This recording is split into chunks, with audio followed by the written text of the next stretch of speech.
जिस व्यक्ति की बीमारी खत्म ही नहीं हो रही, कभी पाँव में दर्द आ गया, कभी कमर में दर्द आ गया, कभी पीठ में दर्द आ गया, कभी सिर में दर्द आ गया, कभी आंखों में तकलीफ हो गई, कभी दमा चलने लगा, सांस चलने लगी, कभी डॉक्टर को दिखाया तो थायराइड हो गया, कभी मालूम पड़ा कि मेरा कोई ब्लड कम हो गया, कोई प्लेटलेट कम हो गई, कोई कुछ हो गया, कोई कुछ हो गया। डॉक्टर को दिखाओ। हमने कल भी कथा में कहा था, परसों भी कहा था कि डॉक्टर शिव का एक रूप होता है, उसको दिखाओ। डॉक्टर जो दवाई दे कुंदकेश्वर महादेव के नाम से, उसको खाओ। पर कभी अगर मौका लग जाए, तुमको ऐसा लगे कि ये शरीर का रोग तो समाप्त तो हो ही नहीं रहा, एक ना एक रोग चल ही रहा, ये रोग समाप्त होने का नाम ही नहीं ले रहा, समाप्त ही नहीं, ये तो समाप्ति की ओर जा ही नहीं रहा। फिर पिपलेश्वर महादेव का नाम लेकर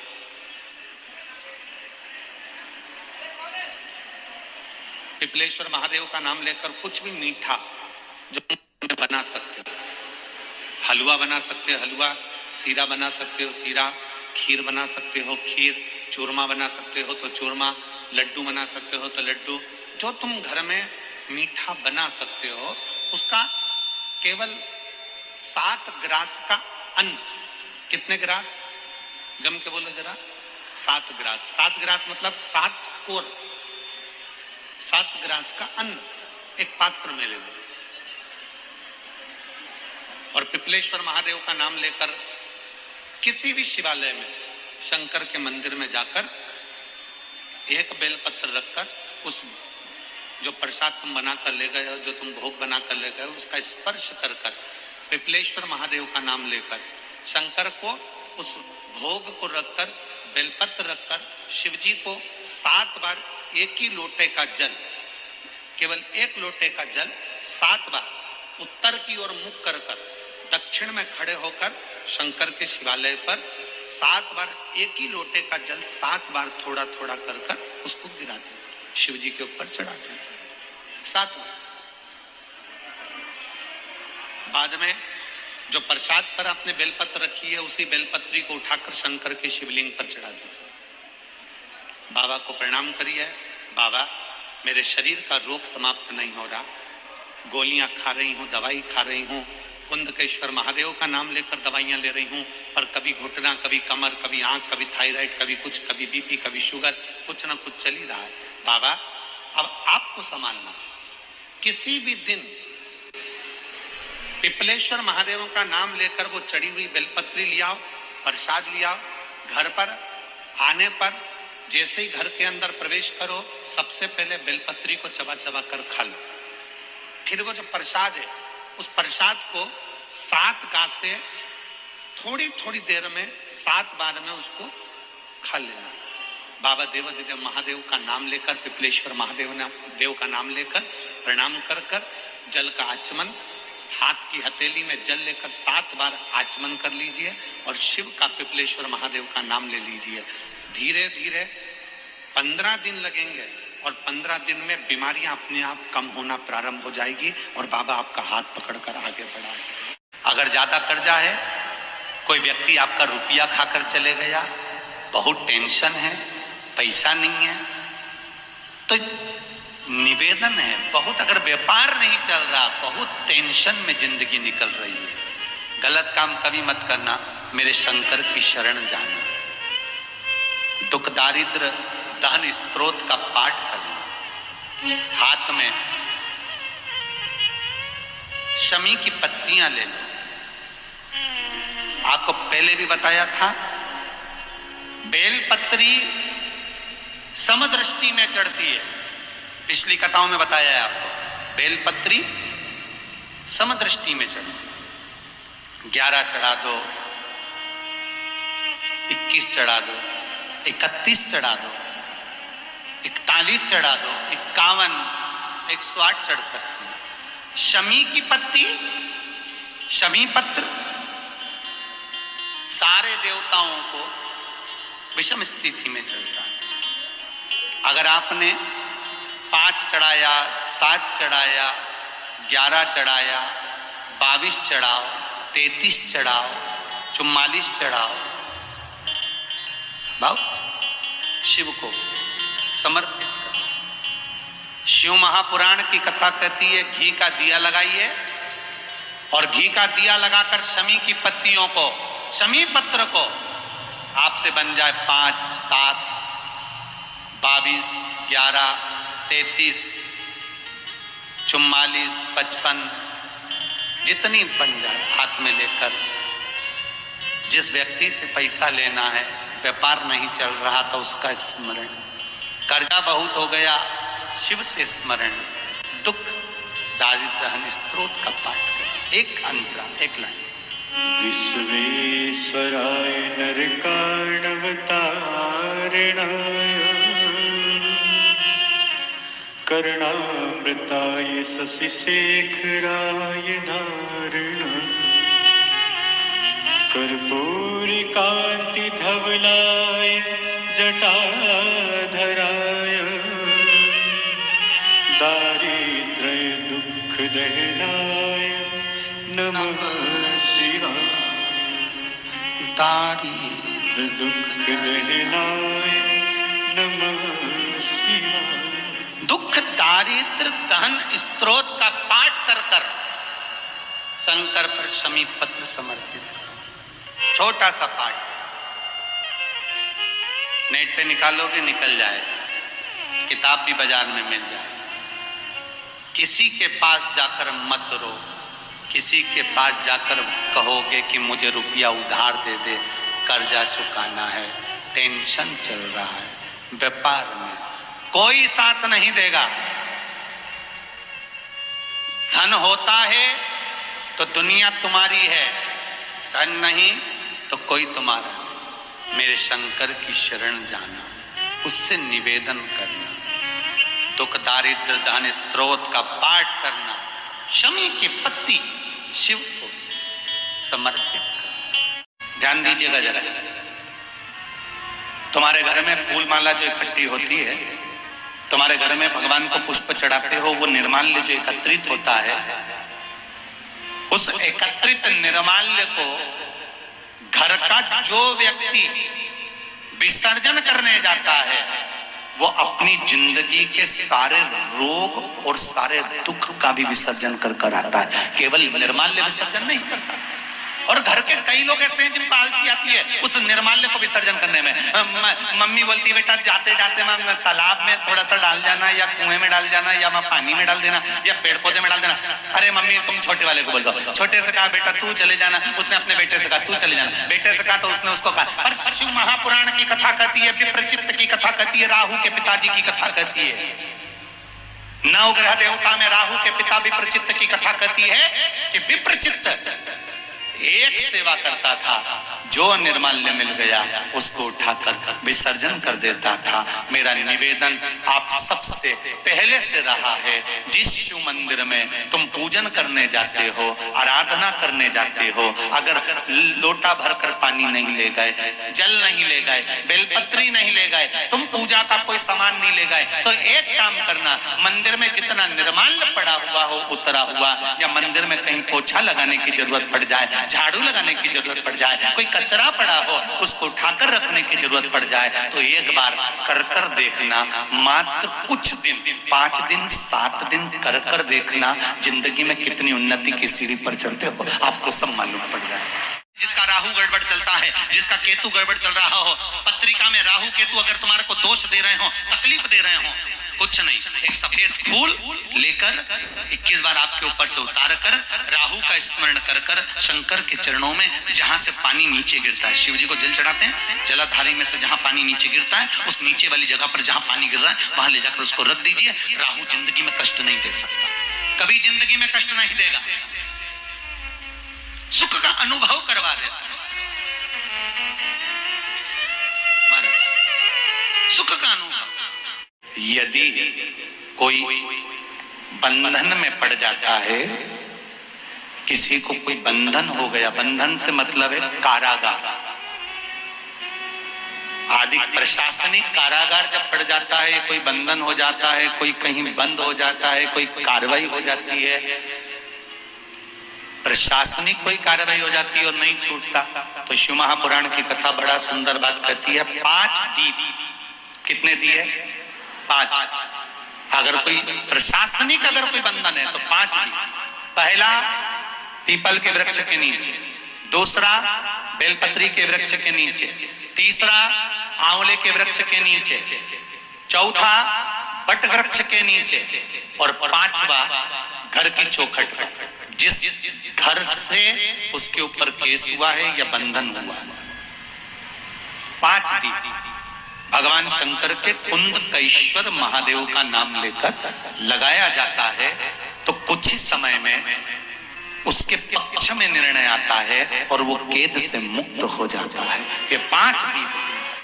अगर कोई बच्चा तोतला बोलता हो, हकलाकर बोलता हो, तो गणेश वृत्ति संघ, कौन सा संघ?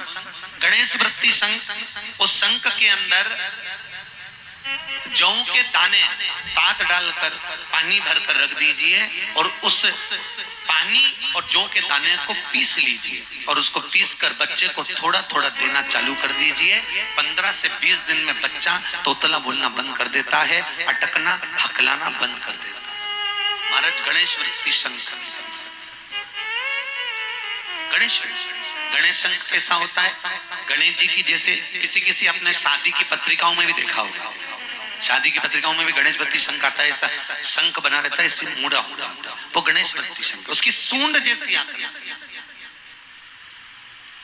सूंड वो गणेश वृत्ति का शंख होता है। जिस व्यक्ति को बहुत ज्यादा क्रोध आता हो, बहुत क्रोध आता हो, उस व्यक्ति के लिए एक मौली मतलब लच्छा हाथ में बांधते हो, नाड़ा लच्छा, उसको कलदार पर लपेटकर उस नरसिंह शिला पर फेंक दीजिए, नाम लेकर वो व्यक्ति का क्रोध एकदम समाप्त के आधे घंटे तक पानी मत पियो।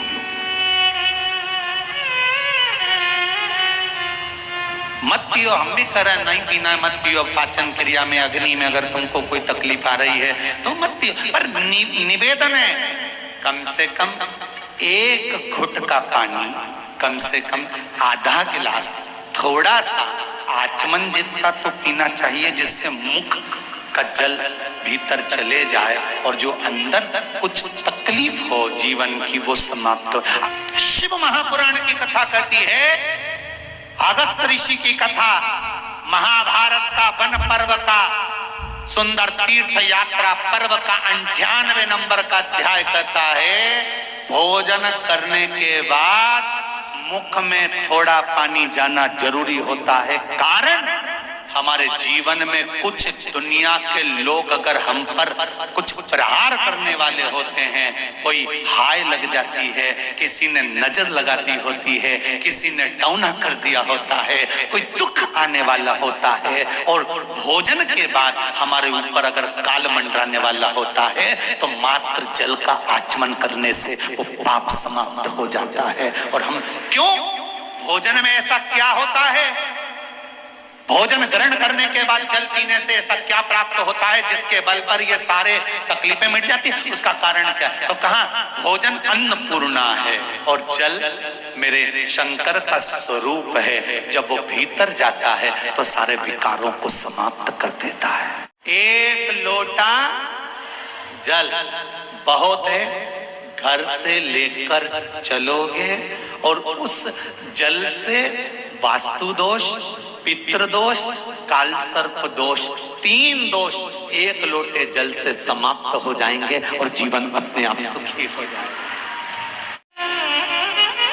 शुक्रवार के दिन बेलपत्री के वृक्ष के नीचे बैठकर घृत का दिया लगाकर शरीर में जो रोग है उसका स्मरण कर कर शंकर जी से विनय कर कर, हे भोलेनाथ, आपने शुक्र देवता को संजीवनी मंत्र दिया है, तो क्या आप मेरे को वो मंत्र प्रदान नहीं करोगे?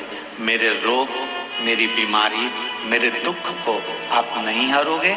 शिव से कहो ये शरीर आपने दिया है और भजन करने के लिए दिया है, स्मरण करने के लिए दिया है, कीर्तन करने के लिए दिया है, तो संभालोगे भी आप। और बेलपत्री की ओर मुख कर घी का दिया लगाकर महामृत्युंजय मंत्र का स्मरण कर लेने पर धीरे धीरे धीरे धीरे धीरे धीरे वो रोग समाप्ति की ओर आता चले जाता है। ध्यान दीजिएगा, महामृत्युंजय मंत्र का क्यों जाप करते हैं? कितने लोग करते हैं? जरा हाथ उठाओ। करते हैं? कभी कभी तो करते होंगे, रख लीजिए। महामृत्युंजय मंत्र का यदि आप जाप करते हो और आपको मालूम पड़ गया कि शरीर में मुझे ये रोग हो गया है, मुझे शुगर हो गया है, मुझे बीपी हो गया है, मेरा ब्लड प्रेशर ऊंचा नीचा रह रहा है, कोई भयंकर रोग, मेरे रिश्तेदार को कोई कैंसर जैसा रोग हो गया, किसी को कोई थायराइड हो गया, किसी को कोई किडनी और लीवर में सूजन हो गई, किसी को कहीं किडनी और लीवर में तकलीफ हो गई, तो शिव महापुराण की कथा कहती है, नवग्रह शिव महापुराण की कथा कहती है कि बेलपत्री के वृक्ष के नीचे महामृत्युंजय मंत्र का जाप जो शुक्रवार की शुक्रवार घी का दिया लगा कर करता है, उसके रोग बाबा देवाधिदेव महादेव समाप्त करते चले जाते हैं। ये संजीवनी मंत्र शुक्रवार के दिन भगवान शंकर को शुक्र को दिया था, इसलिए उसकी प्रधानता है।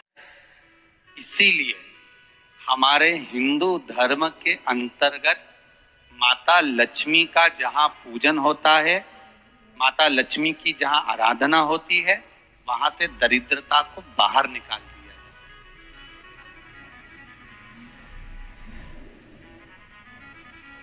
कितने दिनों पहले किसी के यहाँ 10 दिन 15 दिन 20 दिन पहले से सफाई का क्रम प्रारंभ हो जाता है।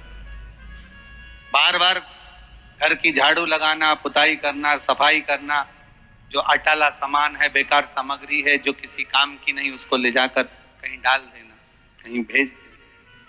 घर को सुरक्षित साफ, क्योंकि लक्ष्मी उसी घर में प्रवेश करती है जहां पर निर्मलता होती है। दरिद्रता वहीं प्रवेश करती है जहां आलस हो, बहुत सारा कबाड़ा जिसके यहाँ पड़ा हुआ हो, बहुत सारा फैलारा जहां पड़ा हुआ हो, झूठे बर्तन जहां पड़े हुए हो, झूठी सामग्री जहां पड़ी हुई हो, वहां पर दरिद्रता का प्रवेश हो जाता, वहां दरिद्रता प्रवेश कर जाती। लक्ष्मी का स्मरण, आप सबसे निवेदन है, घर में जितनी निर्मलता रखोगे, स्वच्छता रखोगे, जितना घर को साफ रखोगे, उतनी ही लक्ष्मी आपके यहाँ प्रवेश करेगी। पर केवल घर की सफाई से काम नहीं चलेगा। शिव महापुराण की कथा कहती है, घर की सफाई के साथ में मन की भी सफाई होना चाहिए। काम, लोभ, आसक्ति, वासना, तृष्णा, ये सब हमारे भीतर भरा हो और हम सोचें कि भगवान हमारे घर में प्रवेश कर जाए, तो कैसे प्रवेश करें? एक हमने पहले कथा में कहा था कि उसका लोगों ने उपहास भी किया, हंसी भी उड़ाई, पर लोगों ने उसका प्रयोग करा तो फल भी पाया। आज भी उस पत्र को, यहाँ पर भी एक पत्र है उसका, हम बताएंगे। हमने कहा था कि बीज पत्ती पर शहद लगाकर जब आप अपनी पूरी मेहनत करें, पूरा कर्म करें और अच्छी मेहनत में तल्लीन रहें, और मेहनत करते हुए जब किसी कार्य के लिए जाएं तो मध्य पत्ती में मधु लगाकर, शहद लगाकर, सुना था कि नहीं सुना था? शहद लगाकर शिवलिंग पर उसको लगाकर फिर जाइए, कार्य में सफलता मिलती है, ये हमने कहा था। अब दुनिया के लोग भले हंस, कोई कार्य अटक जाता है, कोई फाइल अटक जाती है, कोई काम नहीं होता, तो 5 जगह पर जल चढ़ाना प्रारंभ कर देते। पहला, ये शिवलिंग जलाधारी, बीच में अशोक सुंदरी का स्थान, 5 जगह पर हम जल चढ़ाना प्रारंभ कर देते जब कोई काम अटकता। पहला गणेश जी के स्थान, दूसरा षडानंद कार्तिकेय का स्थान, तीसरे नंबर पर अशोक सुंदरी का स्थान, चौथे नंबर पर जलाधारी के चारों तरफ, और 5वां शिवलिंग का स्थान। जब हम यहाँ से जल चढ़ाना चालू करते हैं, फिर जल को यहाँ चढ़ाते हैं, फिर मध्य चढ़ाते हैं, फिर जलाधारी पर चढ़ाते हैं, उसके बाद शिवलिंग पर हम जल चढ़ाते हैं, और धीरे धीरे जल चढ़ाकर अपनी जब कामना करते हैं, कितना भी कहीं पर भी पैसा अगर अटका होता है, 3-4 महीना अगर लगातार रोज जल चढ़ा है, तो बाबा रास्ता खोज ही देता है, वो आता ही। श्री शिवाय नमस्तुभ्यम मंत्र का जाप बेलपत्र के वृक्ष के नीचे बैठकर करना। उसमें एक बार आपकी कामना हो जाना चाहिए, उसके बाद तुम्हारे मन में ये नहीं आना चाहिए कि मैं इस कामना के लिए ये व्रत ये जप कर रही हूं। शुरू दिन आप जब बेलपत्र के पेड़ के नीचे बैठे, शुरू दिन जब आप बेलपत्र के वृक्ष के नीचे बैठकर कामना कर कर एक बार अपने मन में आ जाना चाहिए कि मैंने इस कामना से श्री शिवाय नमस्तुभ्यम मंत्र का जाप किया। और दूसरे नंबर पर है, जब बेलपत्र का पेड़ कहीं सूख गया हो और किसी किसी के यहां पर बेलपत्र का वृक्ष जब सूख जाता है तो उस वृक्ष को लोग निकाल देते हैं, तोड़ देते हैं, काट देते हैं, निकाल देते हैं। अगर किसी के यहां पर बेलपत्र का पेड़ कट गया हो, सूख गया हो, सूखा हो, किसी के काम नहीं आ रहा हो, तो वहां से बेलपत्र के वृक्ष की थोड़ी सी जड़ के पास का भाग लेकर आना और उसका चंदन जैसी मुठिया बना लेना और उसको फिर घिस कर मेरे देवाधिदेव महादेव को जब जल चढ़ाने जाओ तब वो बेलपत्री का चंदन मेरे महादेव को लगा कर आओ। हरे वृक्ष को नहीं तोड़ना, जो वृक्ष सूख गया, जो वृक्ष पूर्ण तरह से साल भर हो गया, 1.5 साल हो गया, 2 साल हो गया, किसी किसी के यहाँ का पेड़ कटने वाला है, सूख चुका है, बेकार हो चुका है, लोग उसे निकालना चाह रहे हैं, उसकी अगर थोड़ी सी लकड़ी, थोड़ा सा भाव मिल जाए, उसका घिसा हुआ चंदन देवाधिदेव महादेव को समर्पित किया। हरे वृक्ष की लकड़ी को नहीं। तुम अगर हरे वृक्ष की लकड़ी को काट कर लिया है, तोड़ कर लिया है, फिर उसको सुखा लिया, सुखा कर तुमने चंदन बनाया, वो श्रेष्ठ नहीं होगा, उसका कोई महत्व नहीं। हरे वृक्ष में से जब हम पत्तियां तोड़ते हैं तो उसकी डाली कभी नहीं टूटना चाहिए। वृक्ष में से केवल पत्ती तोड़ो पर डाली ना तोड़ो। फूल में से, फूल के पौधे में से, पुष्प की डाली में से पुष्प तोड़ो पर उसकी डाली कभी मत तोड़ो। तुलसी मां, तुलसी का दल तोड़ो पर डाली कभी नहीं। आंवले के वृक्ष के आंवले तोड़ो पर आंवले की डाली कभी ना तोड़ो। पीपल के वृक्ष के पत्ते तोड़ लो पर पीपल की डाली कभी ना तोड़ो। शमी के वृक्ष के पत्ते तोड़ लो पर शमी के वृक्ष की डाली नहीं तोड़ना चाहिए। शिव महापुराण की कथा कहती है, हम फूल तोड़ते समय अगर डाली तोड़ देते हैं, हम पत्तियां तोड़ते समय वृक्ष की डालियां तोड़ देते हैं, तो 84 लाख योनि में से 20 लाख योनि वृक्ष की है और वो योनियां हमको भुगतना पड़ती है। इसलिए केवल पत्तियां अगर प्रयास करना, अगर बहुत कष्टमय जीवन चल रहा हो, फैक्ट्री भी ना चले, दुकान भी ना चले, व्यापार भी ना चले और कर्जा बढ़ते जा रहा हो, टेंशन ही टेंशन पूरी जिंदगी में हो रहा हो, कहीं से संपदा आ नहीं रही हो, धक्के की जिंदगी चल रही हो, तो एक बार मधु का प्रयोग कर कर देखना। पान के पत्ते पर एक शहद की बिंदी रखकर लक्ष्मी जी को भोग लगाइए और शंकर जी के मंदिर में, शंकर भगवान के शिवलिंग पर एक पत्ते पर या पुष्प पर एक बूंद शहद लगाकर शिव जी को समर्पित कर कर देखिए। अगला वर्ष तक इंतजार करना, बाबा आपकी जिंदगी में 4 चांद ना लगा दे उस मधु के बल पर, तो आनंद के संपत्ति बग गया, कोई कुछ लेकर बग गया, कोई कुछ कर कर बग गया, उस शांति के लिए भी हमें आंवले का वृक्ष, बेलपत्र का वृक्ष, पीपल का वृक्ष, अशोक सुंदरी का स्थान, माता पार्वती जी की पीठी का अर्थात हस्तकमल, और फिर दक्षिण में खड़े होकर शंकर के शिवलिंग को जल चढ़ाना, उत्तर की ओर जल बहकर जाना, भगवान शंकर से अपने मन की कामना करना।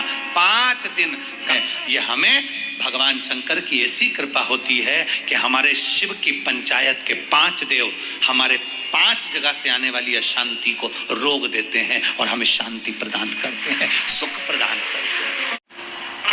शंकर भगवान पे चढ़ा हुआ जल जो बहकर जाता है उसको 3 जगह पर जरूर लगाना चाहिए। ध्यान से सुनिएगा।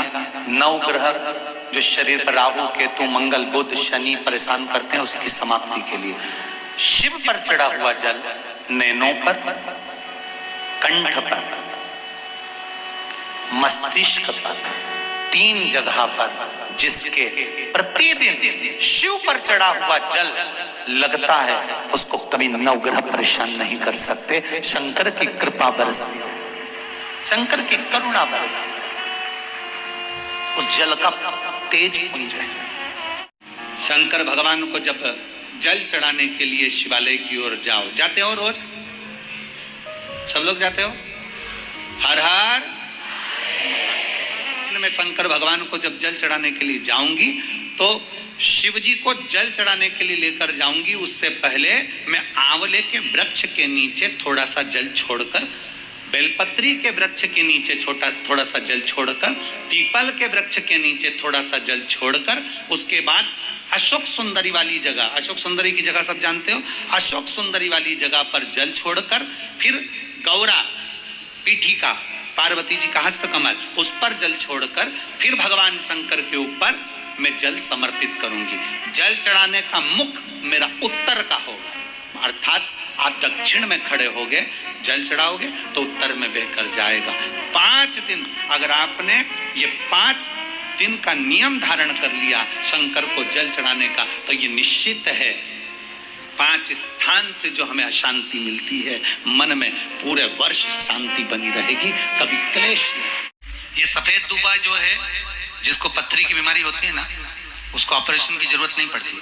जहां पर पानी का स्रोत रहेगा, जलाशय रहेगा, कुआं रहेगा, बावड़ी रहेगा, वहां सफेद दूबा लगती है।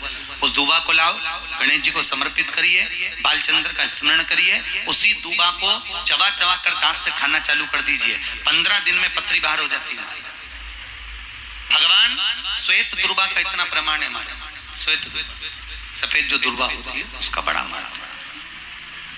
भगवान गणेश जी महाराज को जो दूबा आप लोग समर्पित करते हैं उसको मोली से बांधकर कभी नहीं चढ़ाएंगे, मोली से धागे से बांधकर नहीं चढ़ाएंगे, दूबा से ही उसको लपेट दीजिए, दूबा से ही उसको बांधिए और प्रयास करो कि दुर्वा जहां गणेश जी का दांत टूटा है उसी ओर गणेश जी को समर्पित करी जाए।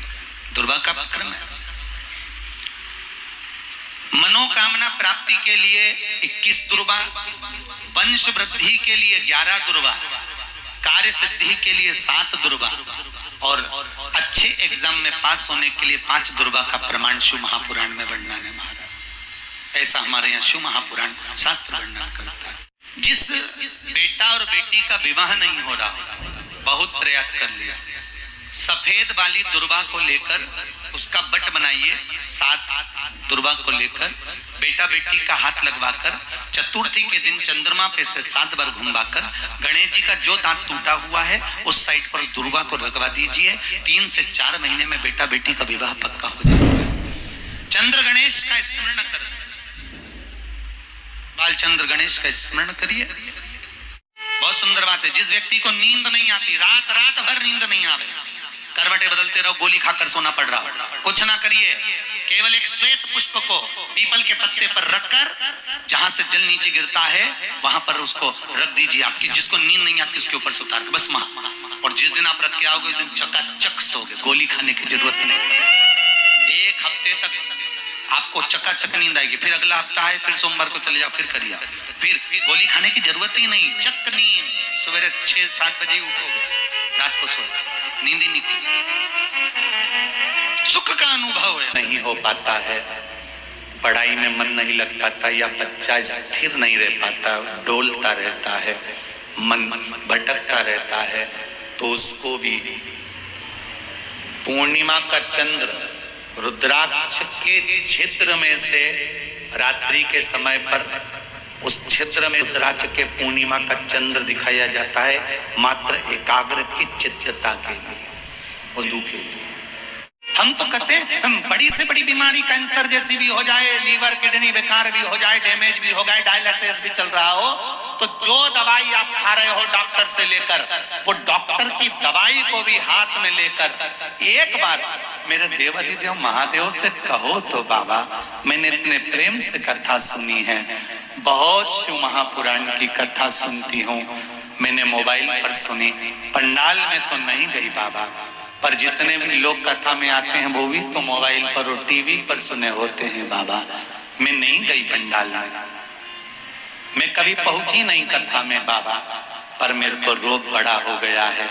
आप जब विष पी सकते हो तो क्या मेरी बीमारी को समाप्त नहीं कर सकते? इस औषधि को अमृत कर दो ना बाबा। आप दिल से कहो कि ये जो दवाई है, ये जो औषधि है, इसको अमृत करो ना बाबा। इसको स्वीकार करो ना बाबा, आप लेओगे ना बाबा तो मेरा अमृत बन जाएगा।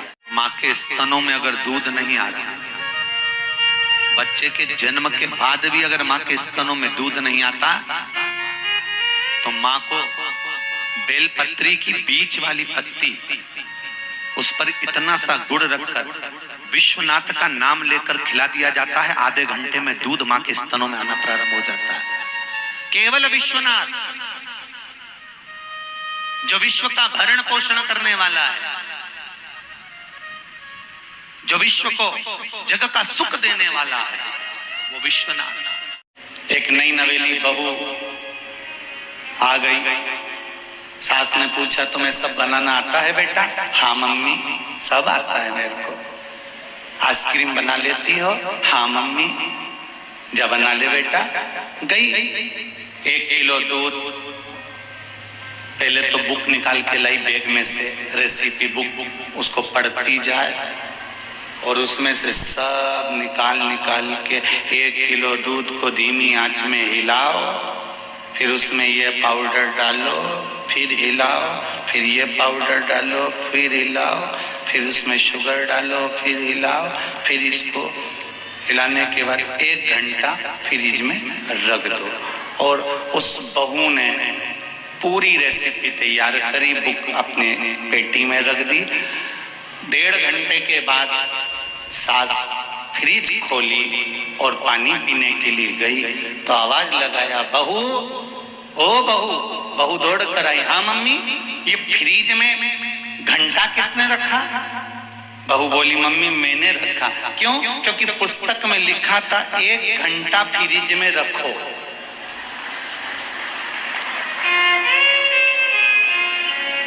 सास ने माथा ठोका, अरे ओ पगली, मंदिर का घंटा रखने थोड़ी ना बोला था, जो तूने वो गोल तैयार करा था उसको 1 घंटा फ्रिज में रखना था, और तू चली तो मंदिर का घंटा फ्रिज में रखकर आ गई। तो इस हम कह दें कि सास कह दे कि बड़ी बहू अच्छी है कि छोटी अच्छी है कि मंजली अच्छी है कि संजली अच्छी है, जो सेवा में तल्लीन है वो अच्छी है। भगवान को रिझाने के लिए सबका अपना अपना एक मन होता है। भगवान को रिझाने के लिए कोई के घर में भगवान की रोज ड्रेस बदली जाती है, रोज भगवान का श्रृंगार करा जाता है, रोज भगवान को स्नान कराया जाता है, रोज भगवान को नूतन वस्त्र पहनाए जाते हैं। और किसी के घर में भगवान एक बार अगर कपड़े पहनकर बैठ गए तो दूसरी बार कोई उनसे पूछने ही नहीं जाता कि भगवान तुम कैसे। मंदिर भी छोटा सा और उसमें भी भगवान इतने सारे, देवी जी, देवता जी, पितर जी, ये जी, वो जी, और आओ जी और तुम भी बैठ जाओ जी। 2 गणेश जी, राम जी, लड्डू गोपाल भी 2-3 हो गए। बड़े बेटे की शादी में मिले थे, छोटे की मिले थे, सब इकट्ठे वहीं बैठे। फिर घूमने गई रामेश्वरम तो वहां से लिए आई, फिर गई बद्रीनाथ तो उनके भी लिए आई, फिर जगन्नाथ जी गई तो उनके भी लिए आई। सब बैठते जा रहे हैं वहीं खड़खड़े, जगह छोटी, देवता बढ़ते जा रहे। गणेश जी भी कई बार शंकर भगवान से बोल चुके, पिताजी फिर गई है द्वारका जी। शंकर जी बोले पकड़ के लाएगी, थोड़ा सरक के बैठो, थोड़ा खसक के बैठे। आई द्वारका जी ले आई, फिर वो भी बैठ गए।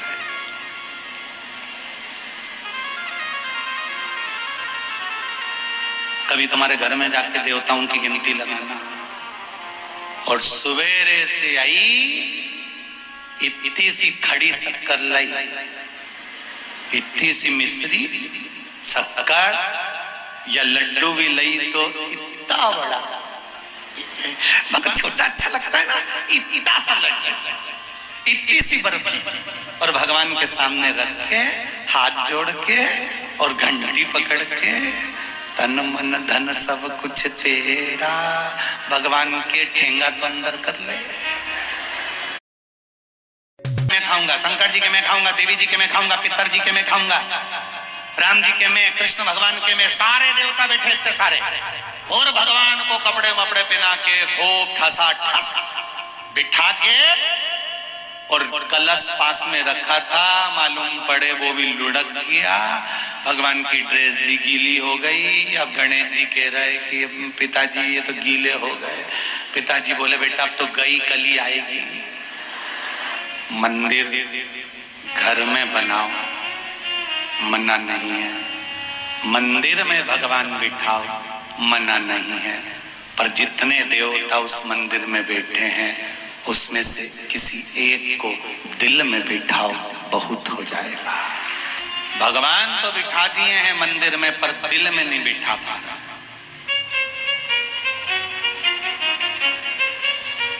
भगवान को दिल में बिठाना पड़ेगा। इसलिए शायद शंकर भगवान कहते हैं कि मुझे दिखावे से मतलब नहीं है, मेरे मंदिर में तो आना, एक लोटा पानी लेकर आना और डाल के जाना, और उसके बाद में बेलपत्री मेरे पास जो पड़ी हो उसी को उठा के धो के वापिस चढ़ा देना। तेरे से हाथ जोड़ के निवेदन है कि तू अपने घर से भी मतलब तू तो मेरा ही मुझको दे दे, वही वही। अगर ज्यादा कर्जा है, कोई व्यक्ति आपका रुपया खाकर चले गया, बहुत टेंशन है, पैसा नहीं है, तो निवेदन है बहुत, अगर व्यापार नहीं चल रहा, बहुत टेंशन में जिंदगी निकल रही है, गलत काम कभी मत करना, मेरे शंकर की शरण जाना। दुख दारिद्र दहन स्तोत्र का पाठ करना, हाथ में शमी की पत्तियां ले लो। आपको पहले भी बताया था, बेलपत्री समदृष्टि में चढ़ती है, पिछली कथाओं में बताया है आपको। बेलपत्री समदृष्टि में चढ़ती है। 11 चढ़ा दो, 21 चढ़ा दो, 31 चढ़ा दो, 41 चढ़ा दो, 51, 108 चढ़ सकती है। शमी की पत्ती, शमी पत्र सारे देवताओं को विषम स्थिति में चढ़ता है। अगर आपने 5 चढ़ाया, 7 चढ़ाया, 11 चढ़ाया, 22 चढ़ाओ, 33 चढ़ाओ, 44 चढ़ाओ, बहुत शिव को समर्पित करो। शिव महापुराण की कथा कहती है घी का दिया लगाइए, और घी का दिया लगाकर शमी की पत्तियों को, शमी पत्र को आपसे बन जाए 5, 7, 22, 11, 33, 44, 55, जितनी बन जाए, हाथ में लेकर जिस व्यक्ति से पैसा लेना है, व्यापार नहीं चल रहा था, उसका स्मरण, कर्जा बहुत हो गया, शिव से स्मरण, दुख दारिद्र दहन स्तोत्र का पाठ करें। एक अंतरा, एक लाइन। विश्वेश्वराय नरकार्णवतारिणाय कर्णामृताय शशिशेखराय धारणाय कुलाय जटाधराय दारिद्र्य दुख दहनाय नमः शिवाय। दारिद्र दुख दहनाय नमः शिवाय। दुख दारिद्र दहन स्तोत्र का पाठ कर कर शंकर पर शमी पत्र समर्पित करो। छोटा सा पाठ, नेट पे निकालोगे निकल जाएगा, किताब भी बाजार में मिल जाएगी। किसी के पास जाकर मत रो, किसी के पास जाकर कहोगे कि मुझे रुपया उधार दे दे, कर्जा चुकाना है, टेंशन चल रहा है, व्यापार में कोई साथ नहीं देगा। धन होता है तो दुनिया तुम्हारी है, धन नहीं तो कोई तुम्हारा नहीं। मेरे शंकर की शरण जाना, उससे निवेदन करना, दुख दारिद्र दहन स्तोत्र का पाठ करना, शमी की पत्ती शिव को समर्पित कर। नारद, तूने जब दूसरे के घर का अगर दूध पिया है तो देवर्षि नारद बोले मुझे तो प्यास लगी थी, मुझे तो भूख लगी थी। शंकर भगवान बोले नारद भले भूख लगी हो, प्यास लगी हो, किसी के घर का पाया है तो अदा तो करना पड़ेगा। राजा कर्ण माता कुंती के सामने खड़ा है, एकांत में वार्तालाप चल रही है दोनों की। कर्ण, तू मेरा पुत्र है, कर्ण कहते हैं मुझे मालूम है माँ कि मैं आपका पुत्र हूं। माता का कर नहीं चुकाएगा, अपने भाइयों का साथ नहीं देगा। कर्ण कहता है माँ, जन्म देने के बाद आपने मुझे जल में छोड़ दिया, विसर्जन कर दिया। एक बार भी आप मुझे स्तनों का पान कराती, मैं तेरा दूध पीता। ये मेरे भाई हैं, मना नहीं है। मैं भी तेरे गर्भ से जन्मा हूं, मना नहीं है। किस कर को चुकाऊं? यदि हम किसी के घर का एक अन्न का निवाला पाकर आ गए, यदि हम किसी के घर में एक गिलास पानी पीकर आ गए, एक गिलास हमने अगर किसी के घर की चाय पी ली, यहां तक शिव महापुराण की कथा कहती है कि किसी मंदिर का यदि हमने प्रसाद भी पाया है तो चुकाना तो पड़ेगा। गोवर्धन नाथ जी की परिक्रमा करने लोग जाते हैं, गिरिराज बाबा की परिक्रमा करने। वहां पर बहुत सारी प्याऊ लगी रहती है, पानी पी लो साहब, जल ले लो साहब। बहुत सारे लोग पूरी सब्जी लेकर खड़े रहते हैं, साहब भोजन ले साहब, प्रसाद ले। वो दे रहे हैं, आप ले लो, मना नहीं है। आप पानी पीना है पी लो, मना नहीं है, पर उनका कर चुकाना है। कैसे चुकाओगे? शिव महापुराण की कथा कहती है कहीं अगर प्रसाद मिला और तुमने पाया, जिस भगवान का प्रसाद पाया उस भगवान का नाम जाप तुम्हारे मुख से 108 बार होना चाहिए। कर चूकता है। किसी के मरने के बाद 12वें 13वें में ब्राह्मण भोजन करता है, 16 श्राद्ध में ब्राह्मण भोजन करके जाते हैं, उनको दक्षिणा दी जाती है, उनको माला कंठी दी जाती है, उनको गौमुखी गीता दी जाती है। किस लिए? हमारे घर का खाकर जा रहे हो, कर चुकाना पड़ेगा, भजन करना पड़ेगा, तब जीव तरेगा। देने वाले ने तो दे दिया, आओ सब चाय ले लो, एक गिलास चाय पियो, पी लिया, कर्जे में आ गए। देवऋषि नारद, तूने एक गिलास दूध पिया है उस सेठ के घर का, जब तक कर्जा नहीं चुकाएगा तब तक कैलाश नहीं आएगा। दुनिया के लोग राम मंदिर जाते, कृष्ण मंदिर जाते, दत्त मंदिर जाते, देवी मंदिर जाते, शनि महाराज के मंदिर जाते, गुरु मंदिर जाते, गुरुद्वारे जाते, आदि आदि जगह सब दूर जाते, पर तुम्हारे मंदिर में लोगों का पांव बहुत कम पड़ पाता। शिव जी से पार्वती ने पूछा, आपके मंदिर में लोग क्यों नहीं जा पाते, उनका पांव वहां पड़ क्यों नहीं पाता? मेरे मंदिर में वही पहुंच पाता है जिसने जीवन का कर्जा चुका रखा होता। मेरे मंदिर में आने से पहले उस व्यक्ति के सारे कर चूक जाते हैं। इसलिए शायद शिव महापुराण की कथा कहती है, रोग से मुक्ति देता है शंकर, कर्जे से मुक्ति देता है शंकर। इसलिए आपको कहा था, जिंदगी में अगर कर्जा बढ़ गया है, बहुत कर बढ़ गया, बहुत रुपया देना है लोगों का, टेंशन पर टेंशन आ रहा है, कहीं किसी रूप में परेशानी आ रही है, प्रशासनिक परेशानी आ रही है, तकलीफें बढ़ रही है, तो एक काम करो, दारिद्र दुख दहन स्त्रोत का पाठ चालू कर दो। दारिद्र दुख दहन का स्त्रोत का पाठ चालू कर दो, जो शंकर का स्त्रोत है। शंकर से विनती करो, शिव से निवेदन करो, दुख दहन स्त्रोत का पाठ करो, शमी पत्र शिव को समर्पित करो और दिल की बात मेरे भोलेनाथ से कह दो, शिव करेगा, करुणा करने में देरी नहीं करेगा। सरस्वती को स्वर तूने दिया, भगवान विष्णु को लक्ष्मी तुमने दी, गणेश को रिद्धि सिद्धि तुमने दी, चोर को कुबेर तूने बनाया, भगवान कृष्ण की यहाँ संतान तेरे आशीर्वाद से हुई, राम जी लंका पर चढ़ाई तेरी कृपा से करे, तेरी कृपा बिना न हिले एक भी अणु, लेते हैं श्वास तेरी कृपा से तनु तनु। देवऋषि नारद, कर्जा चुकाओगे तब कैलाश आओगे। शंकर पार्वती से कहते हैं, मेरे मंदिर में वही प्रवेश करता है जो करों से मुक्त हो जाता। लेने गए थे ये वाली गाड़ी, लेकर आ गई ये वाली गाड़ी, लाना थी ये कलर की गाड़ी, लेकर आई ये कलर की गाड़ी, शिव की मर्जी।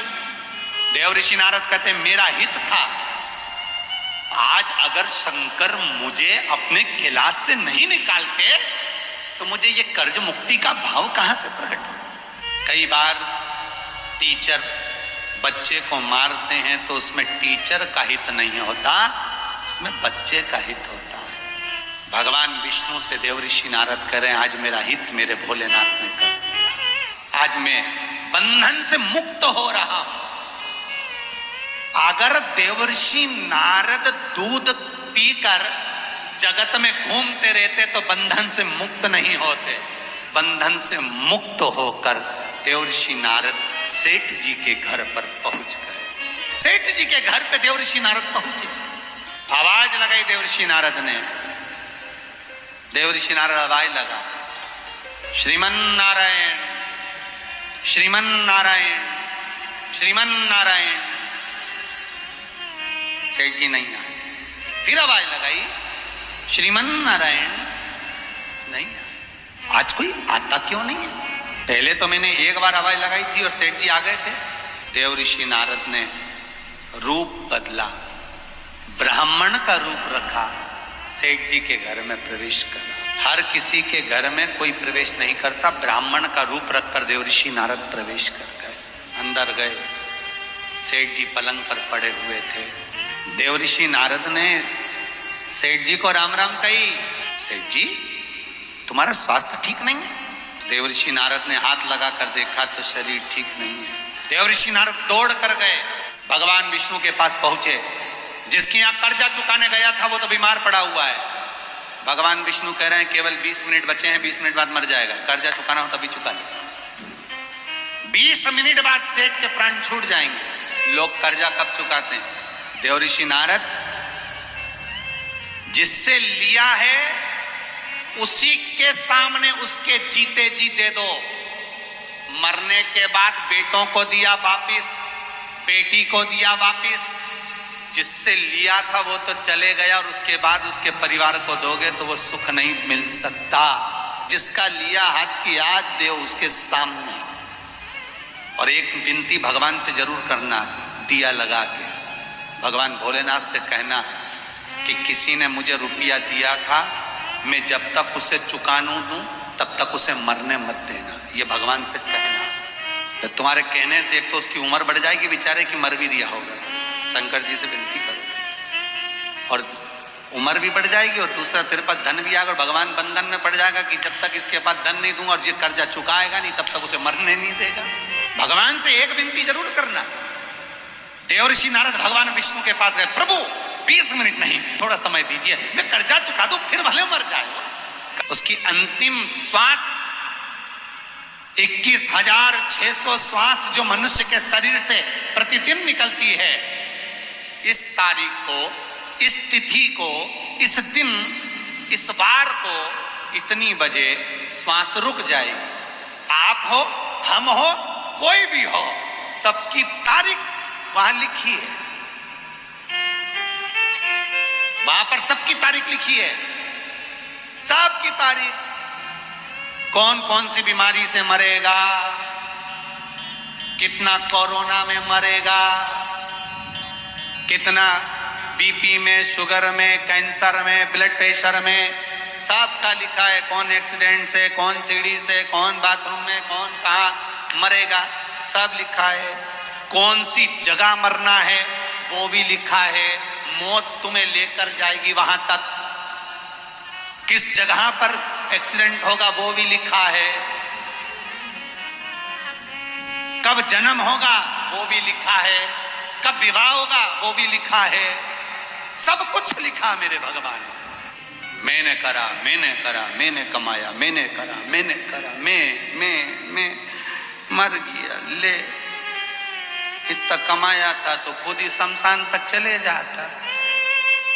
उठा रहे दूसरे। मैं तो ये ब्रांड का जूता पहनता हूं, मैं इस ब्रांड के कपड़े पहनता हूं, मैं इस कंपनी का चश्मा लगाता हूं, मैं इस ब्रांड का कपड़ा पहन रहा हूं, इस ब्रांड का। तो आखिरी में वसीयत में लिख के जाना कि आखिरी में मरूं तब कफन भी ब्रांड का पहनाना। फिर वही बात आ गई, मकान आपकी पसंद का होता है और मसान शंकर की पसंद का होता है। मकान में पत्थर आप लगाओगे, शमशान में आग शिव लगवाएगा। मकान में बेडशीट आपकी पसंद की होगी, शमशान में बेडशीट इसकी पसंद की होगी। मकान आपकी पसंद का होगा और मसान शंकर की पसंद का होगा। अभिमत्ता को त्यागो, भजन चित्त धारण। देव ऋषि नारद कहते 20 मिनट कम पड़ेंगे। भगवान विष्णु बोले कर्जा चुकाना है तो इतना भी बहुत है। चुकाने की अगर भावना है, अगर मन में यह भाव है कि कर्जा चुकाना है तो कहीं से भी भगवान देगा। अगर मन में भाव आ गया कि कर्जा चुकाना है, प्रभु इसको मरने मत देना जब तक कर्जा ना चुक जाए, तो ये फिर फर्ज है भोलेनाथ का कि उसको मरने नहीं दे जब तक कर्जा ना चुक जाए। अगर चुकाने की नियत ही नहीं है तुम्हारी, तुम्हारा तो खाने की नियत है, आन दो खान दो खान दो।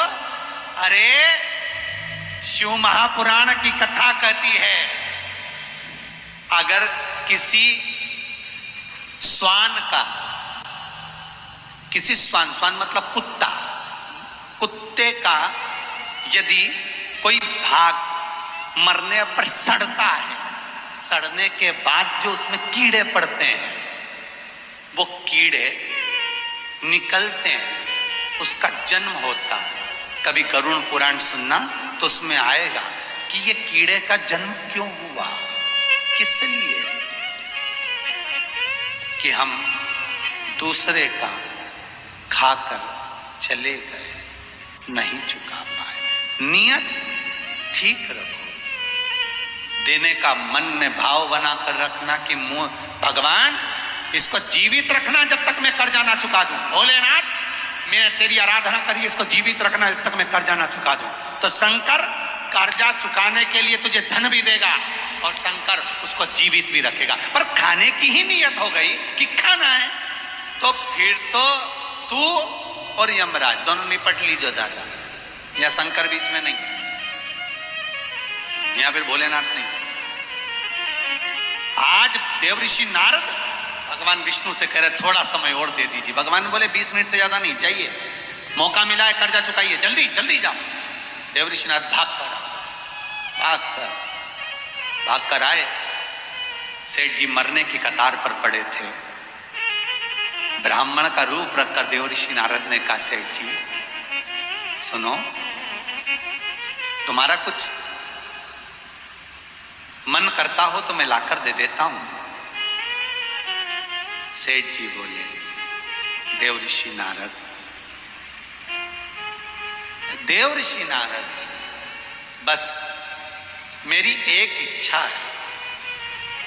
देव ऋषि नारद, ए ब्राह्मण देवता, बस मेरा एक मन है, एक मन।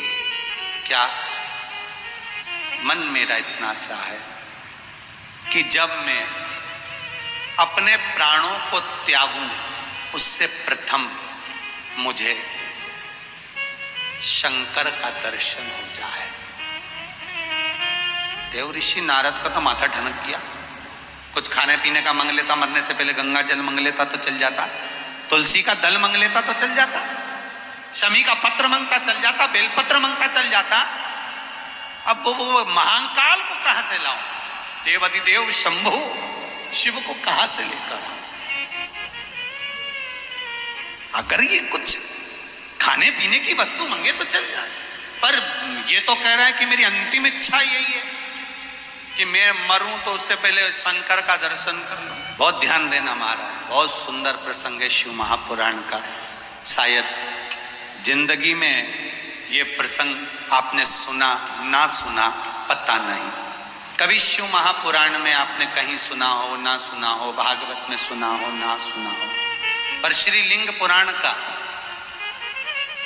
नर्मदा पुराण का ये प्रसंग बहुत सुंदर। कुछ और मांग ले तो मैं दे देता। अब वो तो कहे कि मुझे आखिरी क्षण में शंकर जी का दर्शन करना है, मरने से पहले होना चाहिए। कर्जा लेने वाला और कर्जा देने वाला, जब व्यक्ति के पास में कुछ भी नहीं है, 1 रुपया भी नहीं है देने के लिए, कि मेरे पास में 1 लाख तुझे देना था, नहीं है इतना, 75,000 रुपया है भैया ले ले, हाथ जोड़कर निवेदन कर दे दो। आज देवर्षि नारद ब्राह्मण का रूप रखे, देवऋषि नारद आज ब्राह्मण का रूप रखकर, देवऋषि नारद ब्राह्मण के रूप में आज सामने सेठ जी के पलंग के सामने खड़े होकर कहते हैं कि मेरा कहना और कुछ मांग लो। नहीं नहीं नहीं नहीं, ये समझौते वाली बात है। अब मुझे ना तो कुछ खाना है, ना मुझे पीना है, ना मुझे कोई बैकुंठ जाना है, ना मुझे गौलोक धाम जाना है, ना मैं कैलाश जाऊंगा। भले मुझे नरक का भोग भुगताया जाए, पर अंतिम समय में शंकर का दर्शन हो जाए, बस इतनी कृपा करो। देवऋषि नारद विचार में पड़ गए, अभी इसको शंकर जी कहां से लाऊं। भगवान विष्णु को बोलते तो मैं लिया था, गरुड़ पे चढ़ के आ जाते। ब्रह्मा जी का बोलते तो मैं उनको भी लेके आ जाता, पिता है। इंद्र को बोलते तो भी लिया था, पर बुला भी उसको रहे, कालों का काल, महाकाल।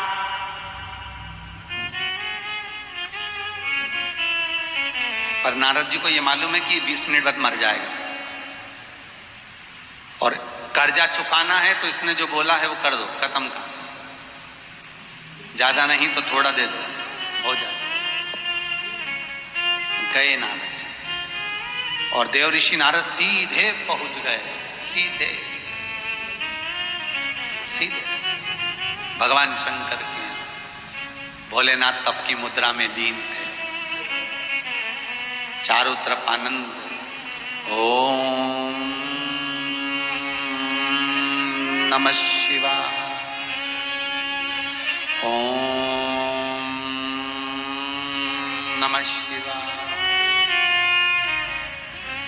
तप की मुद्रा में लीन भूत भावन भूतेश्वर भगवान शंकर। देवऋषि नारद पहुंच गए। हर हर महादेव, हर हर महादेव, हर हर महादेव। शंकर जी उठे नहीं। माता पार्वती जल का पात्र लाकर देवऋषि नारद को दी। देवऋषि नारद ने भगवान शंकर को समर्पित करा। शिव उठे नहीं। आखिरी में देवऋषि नारद भगवान शंकर से विनय करती है, भोलेनाथ आप ही ने दर्द दिया है, आप ही दवा देना। कर्जे से अवगत आपने कराया है, ये बताया कि मैं कर्जे में हूं, तो उस कर्जे को चुकाने के लिए आपको चलना पड़ेगा भोलेनाथ। चलिए। देखो, फिर निवेदन करता हूं, फिर निवेदन कर रहा हूं। रोग से मुक्ति अगर देगा तो महामृत्युंजय देगा शिव। कर्जे से मुक्ति देगा तो शंकर देगा। व्यापार संपदा में धन भी देगा तो शिव ही देगा। जो नारायण को लक्ष्मी दे सकते हैं, चोर को कुबेर बना सकते हैं, वो देगा। क्यों ना उसको पकड़ा जाए। भोलेनाथ दिल की बात जब देवऋषि नारद ने शंकर जी को कही, शिव उठे। नारद तुम यहां, मैंने मना करा था ना मैं यहां पर मत आना, फिर क्यों आए? किस लिए आए हो? किस लिए? देवऋषि नारद कहते हैं हम भले कीचड़ में लद गए, कर्जे में लद गए, पर आप तो पिता हो ना। बहुत सुंदर बात किसी मंदिर पे लिखी थी, बहुत सुंदर बात किसी मंदिर के दरवाजे पर लिखी थी। जब आपका मन गंदा हो तब मंदिर जरूर आओ। बच्चा कीचड़ में गिरता है तो पड़ोसी कपड़े साफ नहीं करता। बच्चा गंदगी में गिरता है तो पड़ोसी उसके कपड़े नहीं बदलता। बच्चा कीचड़ में गिरता है तो पड़ोसी उसको स्नान नहीं कराता। बच्चा कीचड़ में गिरता है तो कोई उसको साफ नहीं करता। साफ माँ और बाप ही करते हैं। देवऋषि नारद कहते हैं आज मैं कीचड़ में गिरा हूं तो आप मेरे बाप हो। त्वमेव माता च पिता त्वमेव बंधुश्च सखा त्वमेव। आज मैं कीचड़ में गिरा हूं, आप मेरे पिता हो, आप मेरी माँ हो, और माता पिता ही साफ कर सकते हैं। शंकर जी प्रसन्न हो गए। कर्पूर गौरम करुणावतारम संसार सारम पूजन। सहज से उठ गए, इतनी सी स्तुति में उठ गए, इतनी सी स्तुति। शंकर उठे और भगवान भूत भावन ने पूछा बोलो नारद क्या करना है? बस भोले मेरी कुटिया में दर्शन तो दिखाना है। एक कृपा कर दो, आप मेरे साथ उस सेठ के यहां चल दो। चलिए चलो। नर्मदा पुराण की कथा कहती है, लिंग पुराण की कथा कहती है, शिव महापुराण कहती है, जिंदगी में देवर्षि नारद को कभी इतना आनंद में नहीं देखा जितने आनंद में आज देवर्षि नारद थे। शंकर का चरित्र सुनकर, शिव महापुराण को सुनकर, शिव कथा को सुनकर जो आनंद की अनुभूति होती है, शायद जिंदगी में वो आनंद कभी मिले ना मिले, पर ये आनंद तो आनंद है, ये सुख तो सुख है। कहते हैं, शिव महापुराण वर्णन करती है, नर्मदा पुराण कहती है, शंकर भगवान सारे धामों में घूम कर आए, शंकर भगवान देवर्षि नारद के पद पर आए, शंकर देवर्षि नारद सुंदर नारद के देवर्षि नारद के पद पर आए, देवर्षि नारद सब दूर घूम कर आए, देवर्षि नारद को हर जगह पर मान सम्मान मिला, सत्कार मिला, सब कुछ मिला, तो भी देवर्षि नारद को वो सुख का अनुभव नहीं हुआ था जितना सुख का अनुभव आज देवर्षि नारद शंकर भगवान के साथ कर्जा चुकाने जा रहे हैं। कहते हैं, नर्मदा पुराण तो यहां तक कहती है कि देवर्षि नारद जब चले कैलाश से उस सेठ के दरवाजे पर, तो भगवान शंकर का 5 बार देवर्षि नारद ने अभिषेक किया है। एक जगह पर देवर्षि नारद ने दूध चढ़ाया, एक जगह पर दही चढ़ाया, एक जगह पर शहद चढ़ाया, एक जगह पर घी चढ़ाया, एक जगह पर शक्कर, मिष्ठान, गुड़ चढ़ाया, गन्ने का रस।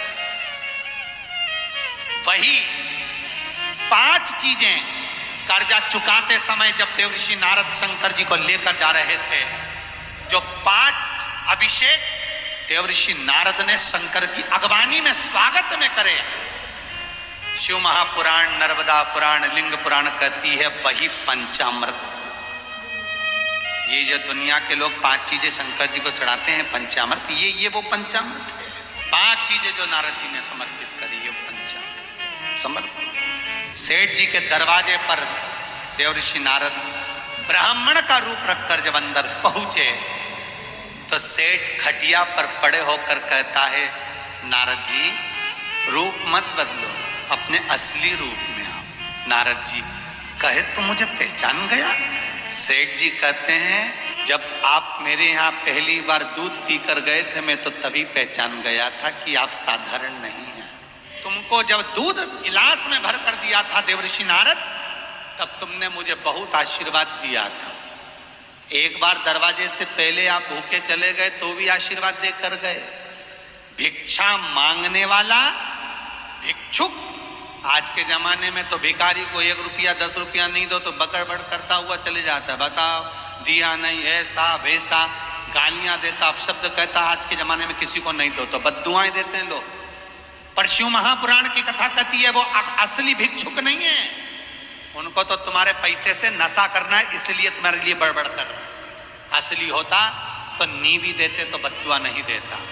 नारद जी आपने मेरे दरवाजे से नहीं लिया तो भी दुआ दी, और मिला तो भी दुआ दी, कभी बद्दुआ नहीं दी। ये कोई संत ही हो सकता है, ये कोई भगवान ही हो सकता है। शंकर भगवान सामने खड़े थे, देवर्षि नारद ने शिव को बुलाया, सेठ जी को दर्शन कराया। जब सेठ जी को दर्शन कराया तो सेठ जी ने कहा, भोलेनाथ आपका दर्शन हो गया, इससे बढ़कर कोई सुख नहीं है। अब मैं नरक जाऊं, स्वर्ग जाऊं, जहां मर्जी पड़े वहां जाऊं। इतने में तो यम के दूत बंदी बनाने आ गए।